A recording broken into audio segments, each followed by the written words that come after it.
정치권 관심 뉴스 살펴보는 포커스 나이트 시간입니다. 오늘은 강성필 민주당 부대변인, 정광재 국민의힘 대변인과 함께하겠습니다. 두 분 어서 오십시오. 안녕하세요.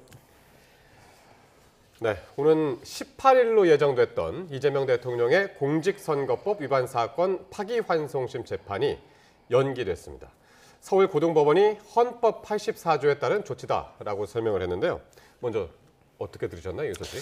그러니까 이제 대통령의 불소추 특권이 있잖아요. 네. 그때 이제 소추하지 않는다. 그래서 소자가 한자로 호소할 소자입니다. 그러니까 판사 앞에서 무죄를 호소하는 걸 말하는 거예요. 그러니까 이게 재판을 말하는 겁니다. 그리고 추가 쫓을 추. 그러니까 검찰이 끝까지 범죄에 대해서 쫓는다는 것, 즉 법적으로 기소를 말하는 겁니다. 그렇기 때문에 저희 민주당과 많은 법학자들은 이 소추가 기소와 재판 두 가지를 말한다고 이제 이렇게 의미를 하고 있는데 좀 법적에서 다른 의견이 있는 것도 사실입니다. 그렇죠. 그런데 이제 94년도에 헌법소원이 있었고 거기에 대한 판례가 있었는데 그 판례가 대통령의 불소추 특권에 대해서 명시를 해놓은 거예요. 뭐라고 나왔냐면 짧게 설명을 드리면 대통령은요 특수직인데 이게 국가를 대표하는 자리라는 거예요. 그래서 이 국가의 체면과 권위를 유지해야 되는 의무가 있고 그런 직무를 가지고 있다는 것이고 결과적으로 그렇기 때문에 재직 중에는 형사상의 특권을 부여한다라는 판례가 있는 거예요. 그렇기 때문에 저희 민주당이 선거 도중에도 이렇게 설명을 드렸었고 헌법 정신에 대해서 설명을 드렸고 또한 국민들도 이재명 대통령과 관련된 재판에 대해서는 이미 다 알고 선택을 해 주셨기 때문에 저는 더 이상 이재명 대통령과 관련돼서 재판을 계속 해야 된다라고 주장하는 것은 어떻게 보면 선거의 결과에 대해서 민심에 대해서 좀 불복하는 것이고 저는 여기에 대해서 사회적 갈등만 더 유발하는 좀 소모적인 논쟁이라고 이제 생각하기 때문에 이제 이쯤에서 좀 논쟁을 끝내야 된다 이런 생각합니다. 그러니까 오늘 서울고등법원이 지금 말씀하신 것처럼 헌법 84조를 그렇게 해석을 했기 때문에 연기를 한 것이고 사실 이제 헌법 84조에 대한 해석은 대선 전부터 여야가 참 그 해석을 놓고 첨예하게 부딪혔었잖아요. 그렇습니다. 소추를요 국어사전에 제가 지금 검색했어요. 형사 사건에 대하여 공소를 제기하는 일이라고 돼 있습니다. 그래서 이 헌법 84조는 이재명 대통령이 후보 시절부터 이 사법적으로 굉장히 많은 해석의 여지가 있는 부분이라고 얘기했습니다. 그런데 이 헌법 84조와 관련해서 서울고법이 판단한 게 헌법 84조에 따라서 재판을 추후 공지한다라고 했는데 자의적인 판단을 했다라고 문제를 제기하지 않을 수가 없습니다. 이 부분과 관련해서는 결국 헌법 소원을 통해서 헌법재판소에서 84조가 공소만을 얘기하는 것인지 아니면 그 재판이 계속 진행되는 것을 포함한 것인지 여부에 대해서는 명확히 판단을 해야 된다고 생각하고요. 우리가 지금 헌법 84조에 대해서만 계속 얘기를 하고 있는데 헌법 68조에는요. 대통령을 새로 뽑는 조건에 대해서도 규정하고 있습니다. 헌법 68조 2항에서는요. 그 판결로 인해서 대통령 자격을 상실할 때는 60일 이내에 후임자를 선정한다. 이렇게 돼 있어요. 그럼 68조 2항에 보면 판결로 인해서 대통령 자격을 상실할 수 있다고 규정하고 있는데 그렇다면 이 재판은 계속 진행돼야 된다는 게 논리적으로 맞는 거죠. 그리고 84조가 불소추 특권을 대통령에게 부여한 것은 대통령 직무 과정에서 다양한 정책 결정, 의사 결정에서 이 손해를 볼 수도 있다고 판단하는 사람들이 막무가내로 소송을 제기하는 것을 막기 위한 것이지 대통령이 되기 전에 재판을 받고 있는 것에서까지 대통령을 보호하기 위한 조항은 아니었다는 점을 쉽게 이해할 수 있습니다. 알겠습니다. 지금 여기 이제 두 분도 헌법 84조에 대해서 확연하게 다르게 해석을 지금 하고 계신데 여야의 반응도 오늘 확실히 갈렸습니다. 한번 직접 들어보시겠습니다. 헌법 해석에 있어서 자의성이라는 측면에서 보면 법원이 명확하게 그 문제에 대해서 재판이 중단된다라는 명확한 해석을 다 하는 게 필요하겠습니다. 형사소송법은 상정될 가능성이 높습니다. 조금 더 논의를 해봐야 될 것 같습니다. 두고 사법부의 흑역사로 남을 것입니다. 대통령 권력 앞에 자발적으로 무릎을 꿇은 판사의 이름이 법학 교과서에 두고 박제될 것입니다. 그러니까 지금 민주당은 오늘 서울고법 판단 당연한 결정이다 라면서 형사소송법 개정안은 오는 목요일에 예정대로 처리하겠다. 그 형사소송법 개정안이라는 것이 이른바 대통령에 대한 재판 중지법이란 말이에요. 그거는 목요일 날 계속 본회의에서 처리하겠다라는 거네요. 네, 맞습니다. 네. 그러니까 이재명 대통령과 관련해 가지고 재판이 5개가 있잖아요. 네. 그중에서 첫 번째로 이제 서울고법에서 공직선거법과 관련해 가지고는 선거의 재판과 관련해 가지고 추후 연기, 그렇기 때문에 이제 아마도 이제 임기가 끝난 다음에 시작을 하겠다라고 저희는 해석을 하고 있는데 나머지 4개가 남아 있어요. 그런데 이제 국민의힘에서도 저렇게 계속 주장을 하잖아요. 저게 잘못된 것이라고. 그렇기 때문에 이번 기회에 법에 명문화를 해가지고 추후에 이런 일이 다시 재발했을 때도 서로 간에 소모적인 갈등을 하지 않고 정치적인 정쟁을 좀 멈출 수 있도록 이번 기회에 확실하게 못을 박아놓는 것이 중요하다고 생각하기 때문에 저희 민주당은 사실 서울고법에서 이러한 결정이 나오든지 안 나오든지 간에 이 법안을 형사법 개정안을 추진하려고 저희가 생각을 하고 있었기 때문에 저희는 이번 주 목요일에 이것을 처리할 생각입니다. 예. 국민의힘에서는 이걸 막을 방법이 있나요? 현실적으로 네. 절대 다수의 의석을 민주당이 갖고 있고 그동안 이런 무리한 법안이 국회를 통과한다고 하더라도 대통령을 우리 당이 배출했을 때는 거부권을 통해서 막을 수 있었죠. 그러나 지금은 현실적으로 막을 수 있는 방법이 없습니다. 그래서 결국에는 민심에 기댈 수밖에 없는 거예요. 국민께서 이러한 상황을 알고도 이재명 대통령을 뽑았다 이렇게 민주당은 얘기하지만 많은 분들은 이재명 대통령을 뽑았음에도 불구하고 재판은 계속 진행돼야 한다라는 의견을 주고 계십니다. 그것이 국민들이 갖고 있는 최소한의 법 상식이고요. 과거의 법 적용이 제대로 되지 않는다는 점을 지적할 때 유전 무죄, 무전 유죄 이런 얘기를 했습니다. 근데 지금은 대통령이 되면 무죄고 대통령이 안 되면 유죄다. 이것을 어떻게 국민들이 양해할 수 있겠습니까? 과거에 김민석 국무총리 지명자가 한 얘기를 보니까 선거에서 많은 득표를 얻었다고 해서 법적인 그 무죄를 받는 것이 법치가 아니다. 이런 이야기를 했습니다.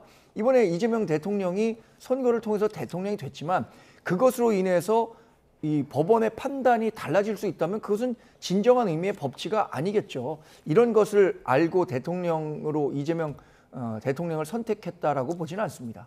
그러면은 지금 국민의힘에서 할 수 있는 건 아까 말씀하신 헌법 소원? 네. 그거를 직접 제기를 하는 건가요? 어떻게 이게 되는 거예요? 당사자가 국민의힘이 될 수 있는지 없는지에 대해서는 법적인 좀 판단이 필요할 것 같고요. 국민 시민 단체라든가 대통령과 일반 국민이 왜 법 앞에 평등하지 않느냐 이렇게 해서 권한이 침해됐다라는 식으로도 적용할 수 있을 것 같고요. 이 부분은 좀 법률적으로 어떤 근거를 통해서 헌법소원을 제기할 수 있는지 당에서 적절한 판단을 내릴 겁니다. 예, 알겠습니다. 요거는 근데 더 진행되는 상황이 있기 때문에 그때 또 이제 말씀 나누기로 하고요. 국민의힘이 대선 패배 뒤에 이 당 수습 방안을 두고 오늘 의원총회를 열었습니다. 오후 2시부터 5시간 넘게 마라톤 회의를 진행했는데 경론이 오가면서 오늘 결론을 내지 못했습니다. 이 박형수 원내 수석 부대표하고요. 조경태 의원의 말 들어보시겠습니다. 김용태 비대위원장이 본인의 거취 문제에 대해서 전당원 투표를 하는 것이 좋겠다는 취지로 말씀하셨는데 많은 의원님들께서 그 부분에 대해서는 적절하지가 않다. 그런 건 본인이 결정하든지 아니면은 지금 현재 지난번에 상임정국위원회에서 임기를 6월 말까지로 했기 때문에 그 임기를 결정하는 것은 상임정국위원회에서 결정하는 것인데 그걸 전당원 투표를 하는 것은 적절하지 않다라고 많은 분들이 다 그렇게 말씀하셨습니다. 오늘 의원님들께서 많은 분들께서 전당대회는 빨리 하는 것이 좋겠다라는 말씀을 해주셨습니다. 한두 분을 제외하고는 거의 모든 분들이 9월 이전 또는 8월까지 전당대회를 빨리 개최하는 것이 좋겠다라고 말씀해 주셨습니다. 친윤 성향의 의원들은 김용태 위원장에 대해서 상당한 비판의 목소리가 많이 나왔습니다. 심지어 빨리 물러나라는 그런 말씀들도 있었는데 저는 그렇게 가서는 안 된다고 생각하고 있고요. 네, 국민의힘이 지난 5일, 그러니까 지난주에 의총을 열었는데 결론 못 내서 오늘 다시 열었거든요. 근데 오늘도 결론을 내리지 못하고 내일 다시 의총을 또 열기로 했습니다. 아무래도 제일 첨예하게 부딪혔던 건 지금 그 말씀 들으신 대로 9월 전당대회 그리고 김용태 비대위원장의 거취 이 문제였던 것 같네요. 김용태 비대위원장의 임기는 원래 6월 30일까지입니다. 지난번에 권영세 비대위원장이 지난해 12월 말에 그 선임이 됐었기 때문에 6개월간 할 수 있다는 규정에 따라서 남은 잔여 임기를 보장받은 상태입니다. 그런데 지금 김용태 비대위원장이 여러 그 개혁안을 내놓으면서 이 개혁안에 따라서 9월 초에 전당대회를 개최한다면 남은 기간 동안에 뭐 의원총회든 아니면 전국 상임위의 추인을 받아서 본인이 전당대회까지 추진한 방안을 얘기한 것 같아요. 그런데 그것과 관련해서 명확하게 그 의원들의 추인을 받지 못했다는 점을 오늘 확인할 수 있었고요. 다만 이 부분은 있습니다.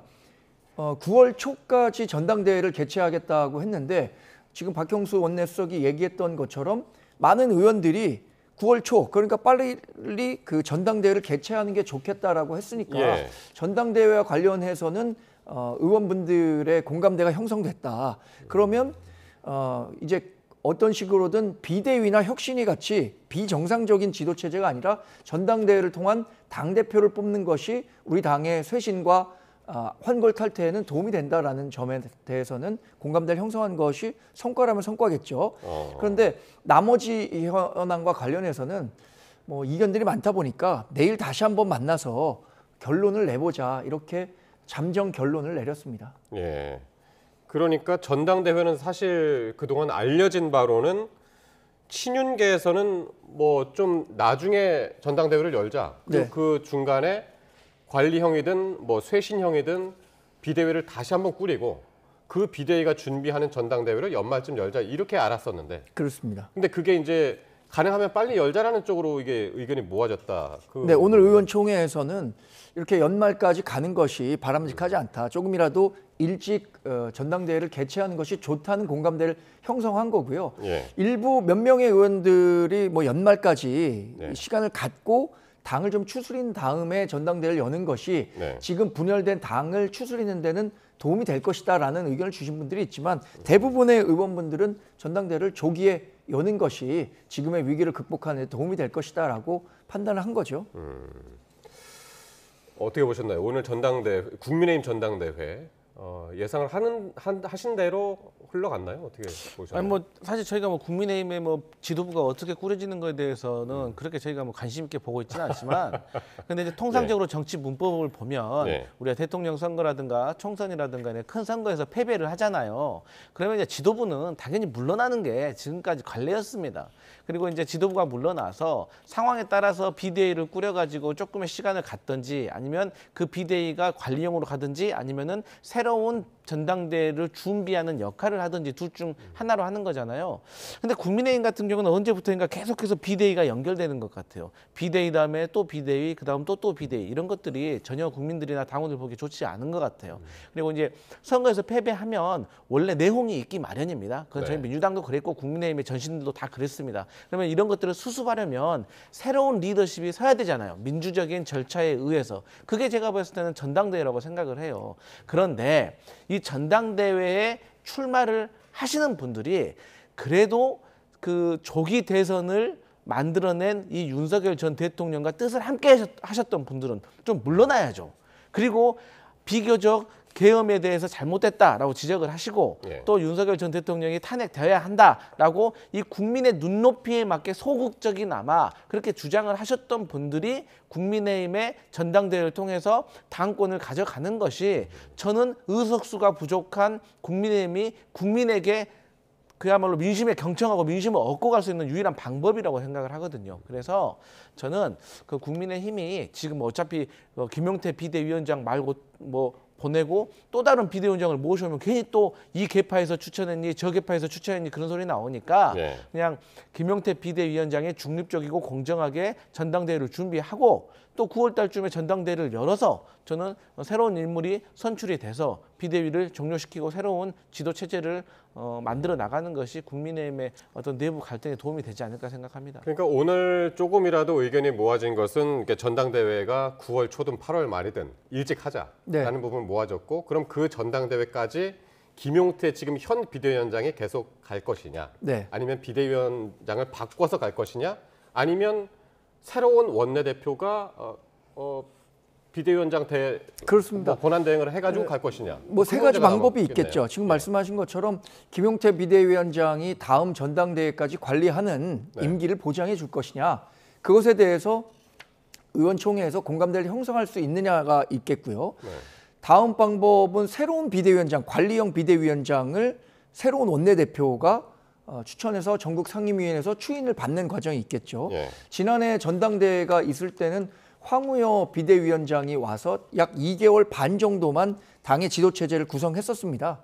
또 하나는 원내대표가 비상대책위원장 자리를 대행하면서 예. 이 전당대회를 준비하는 과정이라고 볼 수 있겠는데 세 가지 중에는 지금 뭐 계파별로 이해관계가 좀 다른 것 같습니다. 이른바 쇄신파라고 하는 분들은 김용태 비대위원장이 내놓은 개혁안이라는 게 예. 사실 국민 상식에 부합하는 수준이니까 김용태 위원장에게 개혁 과제도 맡기고 전당대회까지 관리도 할 수 있도록 기회를 주자는 쪽에 주장을 많이 하는 것 같고요.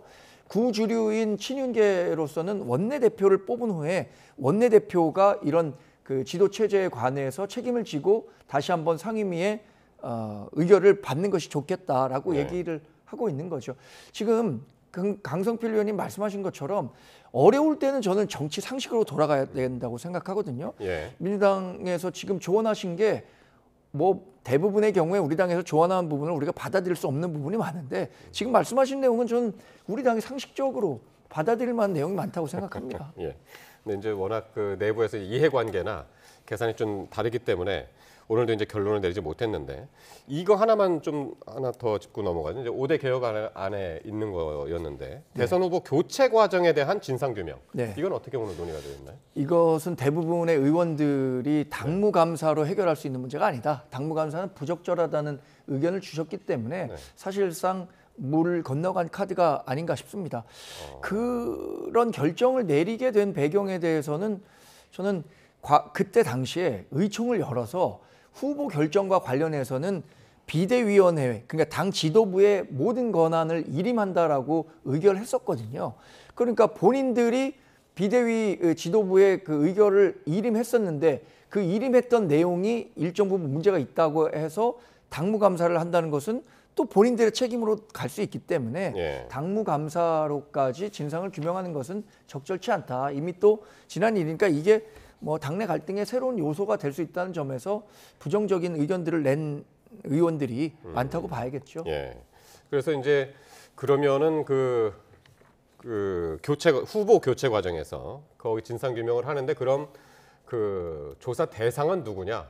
그 과정에서 김재섭 의원은 그 안에 이제 김문수 전 후보도 넣어야 된다. 왜냐하면은 단일화를 한다고 해놓고 불응을 했기 때문에 거기에 대한 책임도 있고 뭐 여러 가지 지금 이야기가 나오고 있습니다만은 어쨌든 그건 거의 이제 불발되는 듯한 네. 그런 분위기다라고 보셨고 김문수 전 후보 오늘 서초동에서 등장을 했나 보더라고요. 네. 예.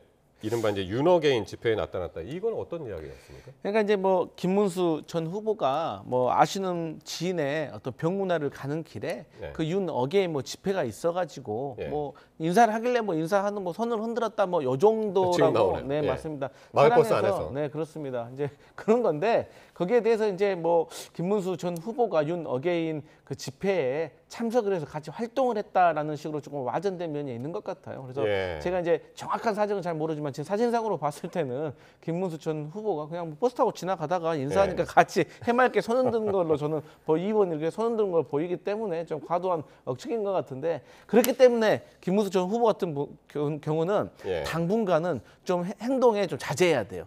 왜냐하면 제가 세상 살다가 턱걸이 하는 걸 보고 전당대회 출마하는 시그널이라고 해석하는 사람은 처음 봤거든요. 근데 예. 국민의힘에서는 이런 행동들이 다 하나하나가 다 이렇게 민감하게 느껴지나 봐요. 예. 그러면은 아무리 이게 상식선에서 이거 너무 오해하는 거 아니냐라고 하더라도 어쨌든 오해받을 행동을 당분간은 안 하는 것이 그래서 사실 대선 후보들이 선거에 패배하면 잠수라는 표현보다는 이렇게 은걸하고 칩거에 들어가는 이유가 다 저런 이유 때문인 겁니다. 그러니까요. 턱걸이하고 훌라후프하고 지하철 탔다가 다시 마을버스로 갈아타는 도중에 이제 저렇게 등장을 해가지고 저 예. 장면이 7일 날 있었던 거예요. 토요일 날. 그 윤어게인 집회가 그 서초동에서 열렸는데 네.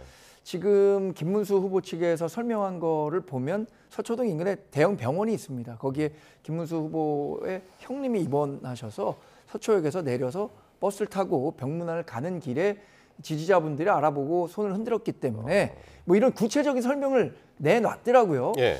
그럼에도 불구하고 김문수 전 장관이 하고 있는 최근의 행보들은 누가 보더라도 정치적 행보라고 봐야겠죠.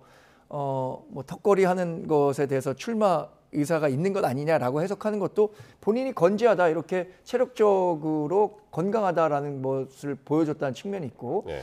나경원, 안철수, 이게 경선 과정에서 경쟁했던 후보들이잖아요. 예. 이 두 분들과도 잇따라서 모임을 했다는 거잖아요. 그러면 당연히 정치인들끼리 만나는데 앞으로의 정치 현안, 그러니까 지금의 정치 현안, 또 앞으로 있을 정치 일정에 대해서 이야기를 하지 않았을까 싶습니다. 예. 이게 다 일반인들이 봤을 때는 김문수 전 장관이 지금은 당대표에 출마하는 것에 대해서 나를 쓰레기통에 넣는 것이다, 이렇게 손살을 치고는 있지만, 결국에는 2017년처럼 대선에서 실패한 후보가 다시 당권을 잡기 위해서 당대표 선거에 나서는 것 아니냐라는 추측을 불러일으키기엔 저는 충분한 행보라고 봅니다. 예. 가능성도 있다고. 가능성은 저는 굉장히 개인적으로 높게 봅니다. 높게 보시는군요. 예. 자, 조금 전에 이제 말씀을 나누긴 했습니다만, 이 비대위원장 임기하고 맞물려서 주목을 받고 있는 게 국민의힘의 차기 원내대표 선출입니다. 그러니까 원내대표가 비대위원장 선정 권한이 있기 때문에 지금 김용태 비대위원장이 원래 임기대로 이달 말에 하차를 하면 차기 원내대표가 이제 다음 비대위원장을 선정할 수가 있기 때문인데, 지금 후보군으로 거론되고 있는 분들이 어떤 분들이 있나요? 후보군들로 거론되는 분들은 굉장히 많습니다. 네. 뭐 일단 3선 이상 의원분들 중에는 대체로 뭐 많은 이름들이 거론되는 것 같아요. 근데 가장 많은 선수를 보면은 5선의 김기현, 뭐 나경원 의원, 네. 이런 분들 거론되고 있고요. 최근에 거론되지는 않았었는데 6선의 조경태 의원이 다시 원내대표에 도전하는 것 아니냐라는 이야기들도 들리고요. 아, 조경태 의원이요? 근데 조경태 의원은 당대표 선거에 친한계를 대표해서 나간다는 소식도 있으니까 아하. 뭐 어떤 식으로 갈피를 잡을지 모르겠습니다. 사선에서는 부산 출신의 김도읍 의원이라든가 박대출 PK 출신이죠. 이런 분들 거론되는데, 결국에는 지금 당내 역학 구조만 놓고 본다면 예. 이른바 옛 그 주류 세력이라고 할 수 있는 친윤들의 지지를 많이 받는 사람이 유리한 것 아니냐. 지금 말씀하신 이름들이 거의 친윤계 의원들 그런 아니에요? 당내 해석이 나오는데, 또 반대로는 김도읍 의원 같이 개파색이 아주 옅은 분이 지금과 같은 갈등 시기에는 적임자 아니냐는 평가도 받고 있어서 네. 뭐 누가 될지는 사실 잘 모르겠습니다. 그러나 예. 이런 갈등이 이렇게 고조됐을 때는 개파석이 얕은 사람이 예. 그런 분이 원내대표를 맡는 것이 당 그 규합에는 도움이 되지 않을까라는 개인적인 생각은 갖고 있습니다. 예. 그러니까 워낙 지금 거론되고 있는 분들의 대부분이 친윤계. 간혹 가다가 이제 뭐 개파색이 없거나 간혹 가다가 김성원 의원 같이 이제 친한계 의원 한 분 정도 이제 거론이 되고 있고, 이 상태가 이제 계속 가다 보면은 이게 이제 앞으로 전당대회라든가 내년 지방선거까지 이제 이어질 수 있는 분위기이기 때문에 네. 어떻게 보시나요? 사실 그러니까 지금 국민의힘에서 원내대표 선거가 이 전당대회 전초전인 거예요. 왜냐하면 이 새로 선출된 원내대표가 이 전당대회를 어쨌든 준비하는 과정 속에서 영향력을 발휘할 수밖에 없기 때문 아니겠습니까? 네. 그래서 저는 이제 그럼에도 불구하고 최소한의 어떤 기본적인 자격은 좀 갖추어야 된다. 그게 뭐냐? 탄핵에 반대하고 그다음에 그 비상계엄 잘못됐다. 이 정도 입장을 보여주신 분들이 저는 원내대표 출마해야 되는 거 아니겠습니까? 그러면 뭐 제가 주제 넘을 수도 있지만, 예를 들어서 친한계 같은 경우, 친윤계 같은 경우는 최근에 뭐 안철수 의원하고 좀 친하게 지내시는 것 같더만요. 그러니까 뭐 김문수 후보 선거 때도 안철수 후보 안철수 의원이 나서가지고 다 선거 도와라 막 이런 식으로 많이 역할을 하시고, 또 거기에 대해서 안철수의 재발견이라는 당내의 새로운 어떤 좋은 이미지도 구축이 된 것 같아요. 그렇기 때문에 저는 안철수 의원이 친윤계 주자로 좀 나오고, 그다음에 친한계에서는 조경태 의원 같은 육선 하셨던 이분이 나오셔가지고 저는 두 분이서 원내대표 겨루시는 것이 국민들이 봤을 때 제3자가 봤을 때는 그래도 계엄 잘못됐다, 탄핵되어야 한다라고 상식적인 선에서 발언을 하셨던 분들이기 때문에 저는 요 정도 두 분 정도가 이렇게 겨루는 게 맞지. 나경원 전 원내대표, 김기현 전 대표 이런 분들은 저는 관저 앞에 가셔가지고 뭐 탄핵 반대하고 그랬는데 국민들이 납득하겠습니까? 이러면요 개혁 변화 이런 거 절대 안 돼요. 그렇기 때문에 저는 뭐 제가 말씀드렸던 기본 자격, 그러니까 다시 말씀드리면 계엄은 잘못됐다, 탄핵은 되어야 한다, 요 정도의 어떤 의견을 말씀하셨던 분들 중에서 중진 분들이 좀 나오시는 게 좋겠다, 저는 그런 생각해 봅니다. 지금 언급하신 안철수, 조경태 의원 이런 분들은 오히려 전당대회가 열리면 전당대회에 당대표 후보로 거론되는 인물이기도 해서 원내대표군으로 나올지는 저는 뭐 개인적으로는 그 가능성은 낮다고 봅니다. 그렇게 보면 이제 나경원, 김기현 의원 같은 경우도 원내대표를 이미 하셨었지 않나요? 그렇습니다. 예. 그래서 지금 뭐 중립에 있는 뭐 김도 의원 등이 거론되고 있다고 하는데 제 개인적인 생각으로는 아까도 말씀드린 것처럼 당내 갈등이 굉장히 고조돼 있단 말이에요. 어떤 식으로든 뭐 옛 주류라고 할 수 있는 친윤계 세력이 있는 거고요. 쇄신을 주장하는 뭐 친한계 의원분들도 있는데 이 갈등을 잘 조율할 수 있는 계파상 옅은 분이 이 그 원내대표를 맡아서 당대표 선거도 준비하고 다음 그 지자체 선거도 잘 준비한다면 그게 오히려 우리가 다음 선거에서 승리할 수 있는 가능성을 조금이라도 높이는 길이 아닌가 생각해 봅니다. 어쨌든 이게 일주일밖에 남지 않은 상황인데 지금까지 이제 후보군으로만 이제 분류되시는 분들이라 명확하게 지금 어떤 이야기를 구체적으로 할 수가 없는 상황이네요. 자, 이런 가운데 지금 하와이에 머물고 있는 홍준표 전 대구시장이요, 신당 창당 가능성을 시사해서 눈길을 끌었습니다. 자, 이 가능성은 어떻게 보시나요? 일단 화면 한번 보실까요? 왜 지금 이 얘기가 나왔냐면 그 홍준표 전 시장의 온라인 소통 채널이죠, 청년의 꿈에서 한 지지자가 이렇게 썼습니다. 정계에 복귀한다면 홍 전 시장 중심의 신당이었으면 좋겠다라는 글을 썼더니 그 밑에 알겠습니다라는 글을 썼어요. 또 그 밑에 보시면 또 다른 지지자가 개혁 신당으로 간다는 이야기가 나오는데 우려스럽습니다. 이건 낭설입니다라고 썼거든요. 저는 홍준표 전 대구시장이 이제 6월 중순에 귀국한다고 본인의 이 전체적인 일정에 대해서 설명을 한 것 같은데, 한국으로 돌아와서 정계에 복귀했을 때 홍 전 대구시장을 구심점으로 과연 일정한 정치 세력을 형성할 수 있을까? 굉장히 그 가능성을 낮게 봅니다. 이번에 어쨌든 경선에서도 4강에서 결선에 진출하는 데 실패했고 또 우리 당을 탈당한 후에 하와이에 머물면서 이번 대선 과정에서 본인이 어떤 역할을 했는가, 이 부분을 한번 돌이켜 볼 필요가 있다고 생각합니다. 탈당한 후에 우리 당에 대해서 좋은 평가를 하나도 하지 않고 김문수 후보를 지원한다고 하면서도 이준석 후보에 대해서 오히려 미래에 대한 투자라고 힘을 실어주는 듯한 모습을 보면서 이른바 보수 진영에 있는, 그러니까 홍준표 전 대구시장이 새로 정치를 한다면 새로운 보수 세력을 규합해야 될 텐데 보수 유권자들로부터 홍준표 대구시장이 대안이라고 생각할 수 있는 그런 행보를 보였는가? 저는 전혀 그렇지 않다고 보기 때문에 홍준표 대구시장이 국내에 돌아와서 중도 보수 정치를 한다고 했을 때 그 영향력은 굉장히 적을 것이라고 생각하고요.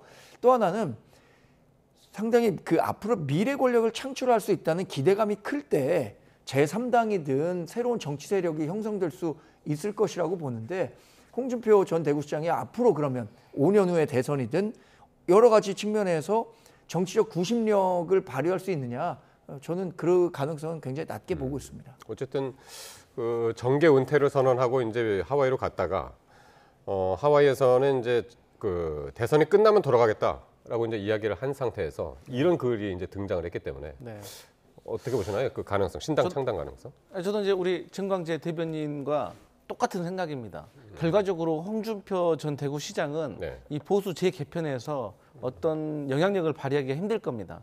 이유가 뭐냐면 기본적으로 국민의힘이라는 정당은 이 친윤과 친한으로 나눠져 있는 것 같아요. 크게 두 부류로. 그러면 친윤 세력에게도 그러니까 친윤과 친한의 공통점이 뭐냐면 둘 다 홍준표 대구시장을 싫어해요. 그러니까 둘 중에 한 세력이라도 홍준표 전 대구시장하고 관계가 좋다고 하면 예. 홍준표 대구시장이 개혁신당과 뭐 예를 들어서 친한계하고 이렇게 셋이서 이렇게 조금 그 연합을 해가지고 다른 어떤 신당을 창당할 수 있는 가능성도 있는데 네. 친윤이나 친한이나 다 홍준표 전 대구시장을 싫어하기 때문에 그럴 가능성이 없는 거예요.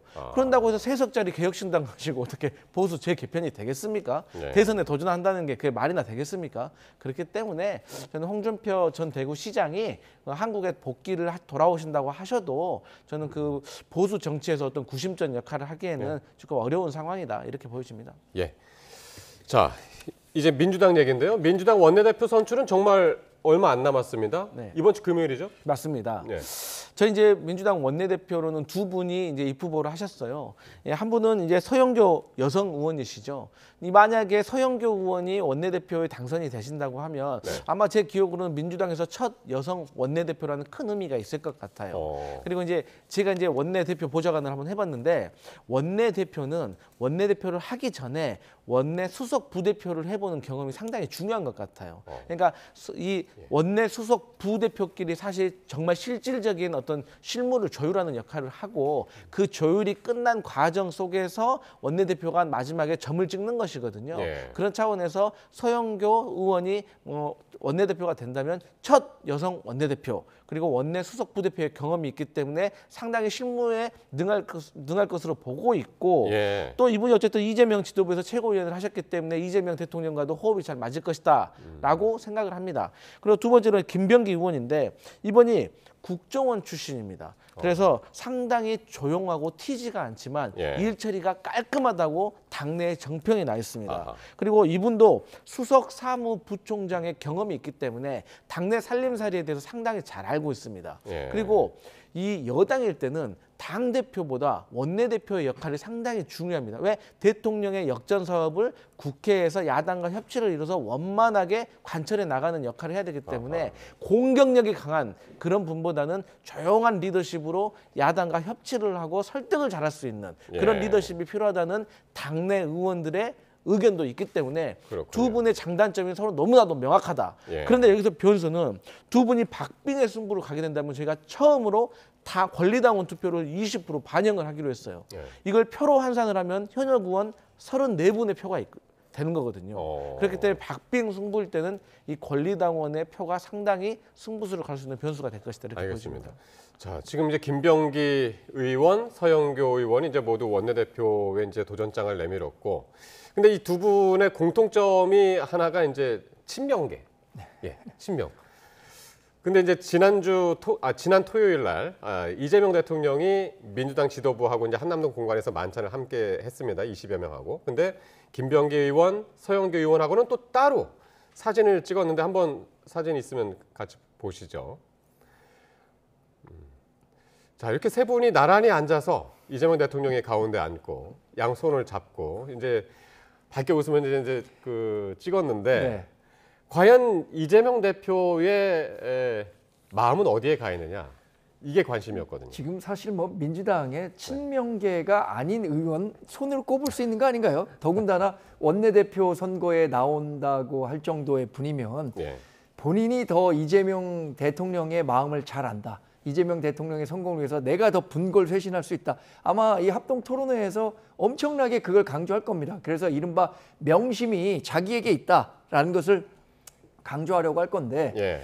글쎄 원내에서 어떤 평가를 받을지는 합동 토론회를 보고 좀 판단이 되겠지만 저는 권리당원 표심 20%는 이미 뭐 개인적인 생각입니다. 예. 김병기 의원에게 많이 갔을 거라고 생각합니다. 왜죠? 왜냐하면 서영교 의원이 이번에 오광수 민정수석을 임명하는 아하. 과정에서 예. 이재명 대통령의 생각과 약간 어긋나는 얘기들을 좀 했어요. 명심을 잘못 읽었다. 예, 오광수 민정수석에 대해서 뭐 조국혁신당이나 민주당 내 일부에서 문제를 제기한 경우도 있었잖아요. 이분이 검찰 특수통 출신이고 윤석열 전 대통령과도 같이 뭐 같은 뿌리가 있는 거 아니냐. 예. 이래서 우려하는 목소리가 있다라고 문제를 제기했는데 2, 3일도 안 돼서 이재명 대통령이 그냥 오광수 민정수석을 임명했거든요. 예. 이 과정을 민주당 지지자들이 아마 다 목도했을 겁니다. 그렇다면 이재명 대통령의 생각을 서영교 의원보다는 김병기 의원이 더 잘 읽고 있는 거 아닌가라는 생각을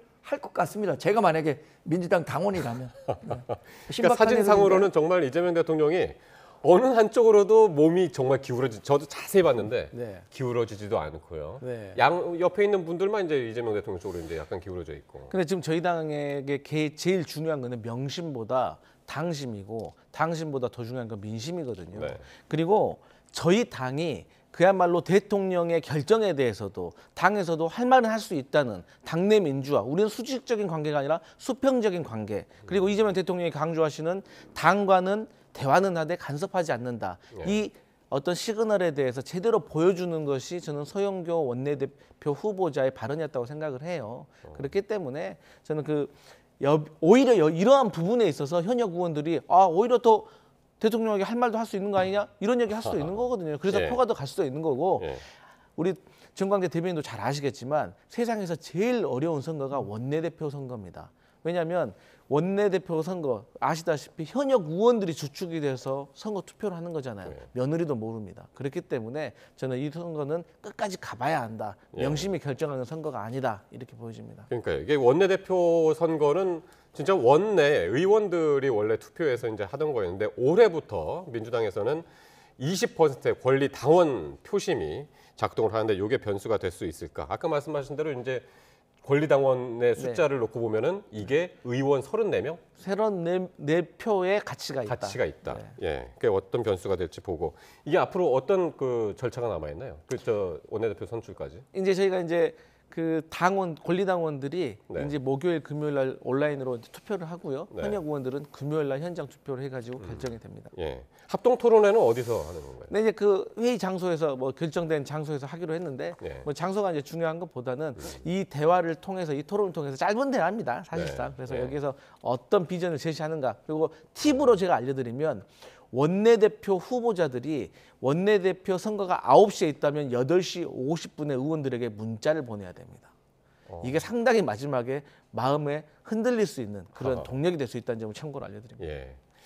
누구도 예측 못하는 민주당 원내대표 선출 이야기까지 해봤습니다.